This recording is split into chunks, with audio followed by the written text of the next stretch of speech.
లేవియకాండము 15వ అధ్యాయము. మరియు యెహోవా మోషే అహరోనులకు ఈలాగు సెలవిచ్చెను. మీరు ఇశ్రాయేలీయులతో ఇట్లనుడి, ఒకని దేహమందు స్రావమున్న ఎడల ఆ స్రావము వలన వాడు అపవిత్రుడగును. వాని స్రావము కారినను కారకపోయినను ఆ దేహస్థితిని బట్టి వాడు అపవిత్రుడగును. ఆ స్రావము గలవాడు పండుకొను ప్రతి పరుపు అపవిత్రము. వాడు కూర్చుండు ప్రతి వస్తువు అపవిత్రము. వాని పరుపును ముట్టువాడు తన బట్టలు ఉదుకుకొని నీళ్లతో స్నానము చేసి సాయంకాలం వరకు అపవిత్రుడై యుండును.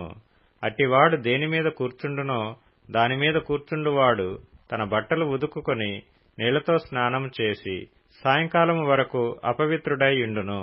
స్రావము గల వాని దేహమును ముట్టువాడు తన బట్టలు ఉదుకుకొని నీళ్లతో స్నానము చేసి సాయంకాలం వరకు అపవిత్రుడై యుండును. స్రావము గలవాడు పవిత్రుని మీద ఉమ్మి వేసిన ఎడల వాడు తన బట్టలు ఉదుకుకొని నీళ్లతో స్నానము చేసి సాయంకాలం వరకు అపవిత్రుడై యుండును. స్రావము గలవాడు కూర్చుండు ప్రతి పల్లము అపవిత్రము. వాని క్రింద నుండిన ఏ వస్తువునైనను ముట్టు ప్రతివాడు సాయంకాలం వరకు అపవిత్రుడై యుండును. వాటిని మోయివాడు తన బట్టలు ఉదుకుకొని నీళ్లతో స్నానము చేసి సాయంకాలం వరకు అపవిత్రుడై యుండును. స్రావము గలవాడు నీళ్లతో చేతులు కడుగుకొనకయే ఎవని ముట్టునో వాడు తన బట్టలు ఉదుకుకొని స్నానము చేసి సాయంకాలం వరకు అపవిత్రుడై యుండును. స్రావము గలవాడు ముట్టుకొనిన మంటి పాత్రను పగలగొట్టవలెను. ప్రతి చెక్క పాత్రను నీళ్లతో కడగవలెను. స్రావము గలవాడు తన స్రావము నుండి పవిత్రత పొందునప్పుడు తన పవిత్రత విషయమై 7 దినములు లెక్కించుకొని తన బట్టలు ఉదుకుకొని పారు నీటితో వడలను కడుగుకొని పవిత్రుడగును. 8వ నాడు 2 తెల్ల గొవ్వలనైనను 2 పావురపు పిల్లలనైనను తీసుకొని ప్రత్యక్షపు గుడారము యొక్క ద్వారమునొద్దకు వచ్చి యెహోవా సన్నిధిని వాటిని యాజకునికి అప్పగింపవలెను. యాజకుడు వాటిలో ఒక దానిని పాప పరిహారార్థ బలిగాను ఒక దానిని దహన బలిగాను అర్పింపవలెను. అట్లు యాజకుడు వాని స్రావము విషయములో యెహోవా సన్నిధిని వాని నిమిత్తము ప్రాయశ్చిత్తము చేయవలెను. ఒకనికి వీర్యస్ఖలనమైన ఎడల వాడు సర్వాంగ స్నానము చేసుకొని సాయంకాలం వరకు అపవిత్రుడై యుండును.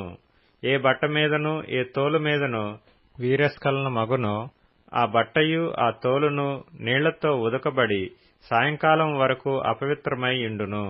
వీర్యస్ఖలనమగునట్లు స్త్రీ పురుషులు శయించిన ఎడల వారిద్దరూ నీళ్లతో స్నానము చేసి సాయంకాలం వరకు అపవిత్రులై యుందురు.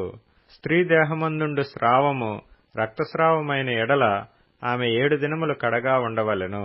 ఆమెను ముట్టువారందరూ సాయంకాలం వరకు అపవిత్రులగుదురు.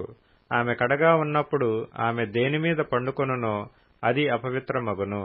ఆమె దేనిమీద కూర్చుండునో అది అపవిత్రమగును. ఆమె పడకను ముట్టు ప్రతివాడు తన బట్టలు ఉదుకుకొని నీళ్లతో స్నానము చేసి సాయంకాలం వరకు అపవిత్రుడై యుండును.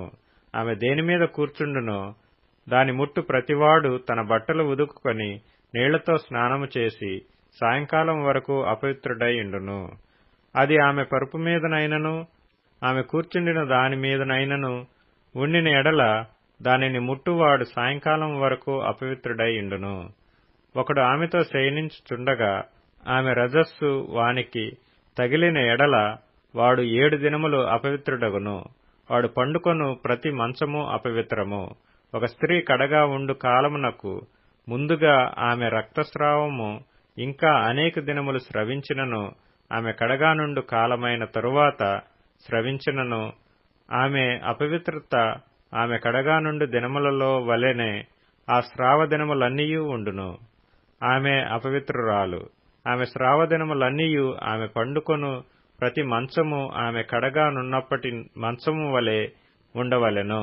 ఆమె దేనిమీద కూర్చుండునో అది ఆమె కడగా ఉన్నప్పటి అపవిత్రత వలె అపవిత్రమగును. వాటిని ముట్టు ప్రతివాడు అపవిత్రుడు. వాడు తన బట్టలు ఉదుకుకొని నీళ్లతో స్నానము చేసి సాయంకాలం వరకు అపవిత్రుడై యుండును. ఆమె ఆ స్రావము కుదిరి పవిత్రురాలైన ఎడల ఆమె 7 దినములు లెక్కించుకొని అవి తీరిన తరువాత పవిత్రురాలగును. 8వ నాడు ఆమె 2 తెల్ల గువ్వలనైనను 2 పావురపు పిల్లలనైనను ప్రత్యక్షపు గుడారము యొక్క ద్వారమునకు యాజకుని యొద్దకు తేవలెను. యాజకుడు ఒకదానిని పాపపరిహారార్థ బలిగాను ఒకదానిని దహన బలిగాను అర్పింపవలెను.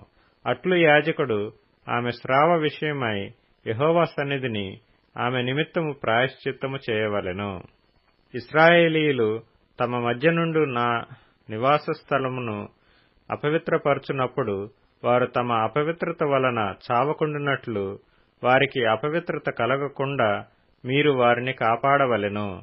స్రావము గలవాని గూర్చియు వీర్యస్ఖలనము వలని అపవిత్రత గలవాని గూర్చియు కడగానున్న బలహీనురాలిని గూర్చియు స్రావము గల స్త్రీ పురుషులను గూర్చియు అపవిత్రురాలితో శయనించువాని గూర్చియు విధింపబడినది ఇదే.